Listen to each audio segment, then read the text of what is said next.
सोनभद्र में UP budget को लेकर समाजवादी पार्टी ने जोरदार विरोध प्रदर्शन किया। रॉबर्ट्सगंज के स्वर्ण जयंती चौक पर सपा जिला सचिव प्रमोद यादव के नेतृत्व में कार्यकर्ता इकट्ठा हुए और भाजपा सरकार के बजट के खिलाफ आवाज बुलंद की। इस दौरान सपाइयों ने काला गुब्बारा उड़ाकर बजट की प्रतीकात्मक विदाई भी की और सरकार पर जनता को ठगने का आरोप लगाया।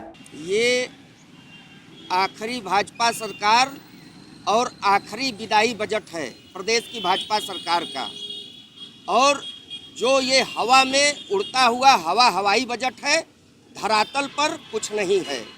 आज प्रदेश की जनता महंगाई से जूझ रही है, बेरोजगारी से जूझ रही है, और एक तरफ ये प्रदेश की भाजपा सरकार कहती है कि हम नौकरी दे रहे हैं, जबकि हम बताना चाहेंगे कि आज अगर नौकरी का बात किया जाए तो इलाहाबाद हाई कोर्ट में 6 जजों की नियुक्ति संविदा पर किया गया। तो नौकरी कहाँ है? जब आप संविदा पर नौकरी दे रहे हैं तो कहाँ से नौकरी सरकारी मिलेगा? आज युवा, पढ़ा लिखा युवा बेरोजगार है, और ये प्रदेश की भाजपा सरकार जनता के साथ कपट लीला बंद करे।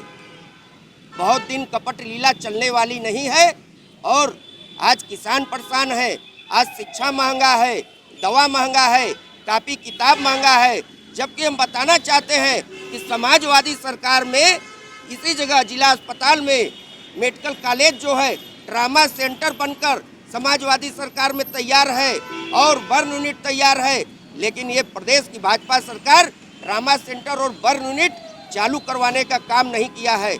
लगातार स्वास्थ्य व्यवस्था गिर रहा है। ऐसे हवाई बजट का हम लोग विरोध करते हैं। गुब्बारा हमने उड़ाया है, गुब्बारा उड़ाने के पीछे का क्या कारण क्या है? ये काला बजट है और हवाई बजट है, इसलिए उस हवाई बजट को हम लोग गुब्बारा बांध के विदाई का बजट, ये भाजपा सरकार का विदाई बजट है, इसलिए आज हम लोग गुब्बारा उड़ा के विदाई करने का हम लोग काम किए। भारतीय जनता पार्टी को विदाई करने का काम हम लोग समाजवादी पार्टी के कार्यकर्ताओं ने किया है। प्रदर्शन के दौरान सपा नेताओं ने कहा कि ये बजट पूरी तरह जन विरोधी और हवाई है।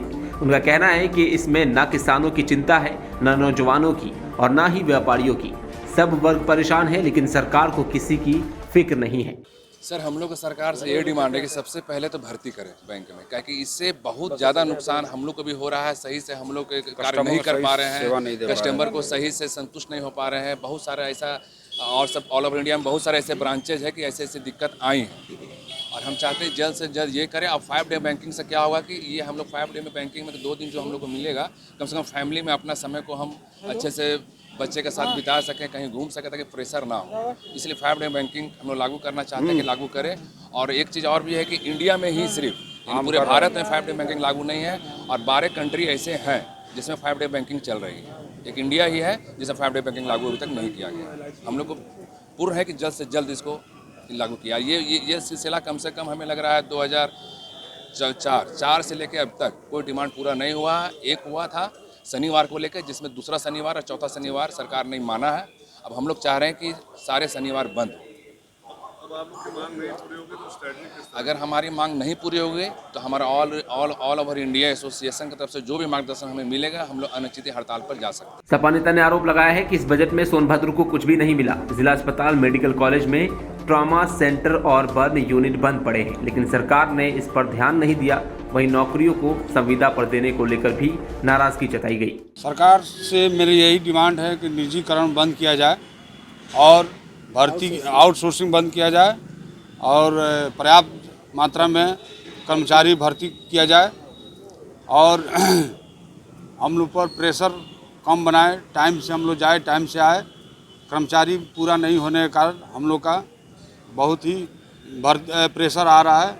सरकार से मेरी यही डिमांड है कि पर्याप्त भर्ती करे बैंकों में, ताकि सारे कर्मचारी खुश रहे, टाइम पर अपने घर जाए, फैमिली के साथ रहे। मानसिक दबाव की जो बात आप कर रहे हैं वो क्या है? मानसिक दबाव मानसिक दबाव के कारण एक सरकार पूरी भर्ती नहीं कर रही है, जबकि बैंकों में कर्मचारी कम होने के कारण एक आदमी को 4 आदमी के बदले काम करना पड़ रहा है, जिससे हम लोग को मानसिक दबाव पड़ रहा है। आउटसोर्सिंग से भी भरे जा रहे हैं लोग, आउटसोर्सिंग से भी भरे जा रहे हैं, जिससे बैंक का प्राइवेसी लीक हो रही है।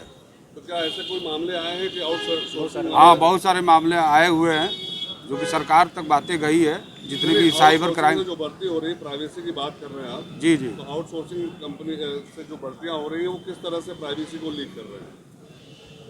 उन लोग आउटसोर्सिंग वाले जो आते हैं उन लोग का कोई ये कॉन्ट्रैक्ट बेसिक्स पर आते हैं 2-4 साल के लिए, और बैंक की सारी प्रक्रिया जान लेते हैं, और बैंक से निकलने के बाद वो प्राइवेसी को लीक कर रहे हैं। केंद्र सरकार के 2 करोड़ रोजगार देने के वादे को भी सपा ने झूठा करार दिया। नेताओं का कहना है कि सिर्फ भाषण दिए जा रहे हैं, जमीन पर कोई काम नहीं हो रहा।